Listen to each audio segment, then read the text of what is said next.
If you want to create 8-bit pixel art in ChatGPT, the key is to be very specific with your prompt. ChatGPT can generate amazing images, but if you only ask for pixel art, it may still give you something that looks too smooth or too modern. So in this video, I'm going to show you the simple prompt formula you can use to get much better 8-bit style results, even if you're just starting out.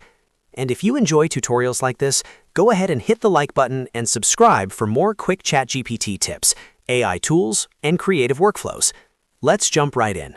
First, open ChatGPT and go to the image generation area. Once you're ready to create your artwork, the most important part is how you write the prompt. Instead of simply saying, "Make a pixel art cat," you want to give the model technical constraints that force it to think in a more retro, low-resolution way. Here's the basic idea. You want to describe the subject, then tell ChatGPT to use a low-resolution grid, a limited color palette, and sharp, visible pixels. That combination makes a huge difference. A good example prompt would be, generate an 8-bit pixel art image of a cat. Use a low-resolution grid, like 64 by 64 or 32 by 32 style, a limited palette of only 16 colors, and no gradients or anti-aliasing. Every pixel should be sharp and visible, flat shading only, centered on a solid blue background. That prompt works because it gives the AI clear visual rules. The low-resolution grid helps create the blocky retro look. The limited palette keeps the colors simple and authentic.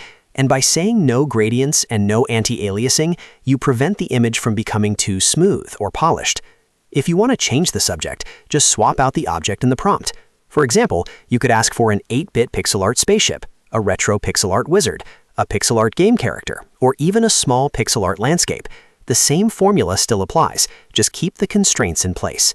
You can also improve your result by specifying the background color. For example, you might say solid black background, solid white background, or solid blue background.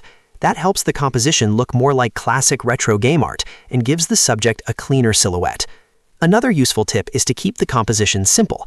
8-bit art usually works best when the subject is centered, bold, and easy to recognize. If you ask for too many tiny details, the image may lose that authentic old-school game feel. So for the best results, focus on simple shapes, clear outlines, and limited detail. If your first result doesn't look exactly right, don't worry, just refine the prompt a little more. You can add phrases like extremely blocky, classic retro game style, chunky pixels, or crisp pixel edges. Those little adjustments can help push the output closer to the style you want.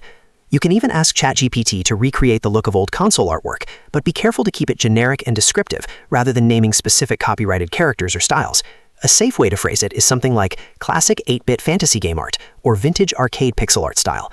That gives the model a strong direction without making the prompt overly complicated. So the main formula is simple. Start with your subject, then add the technical constraints: low resolution, limited colors, no gradients, no anti-aliasing, and sharp visible pixels. That is the fastest way to get better 8-bit pixel art in ChatGPT.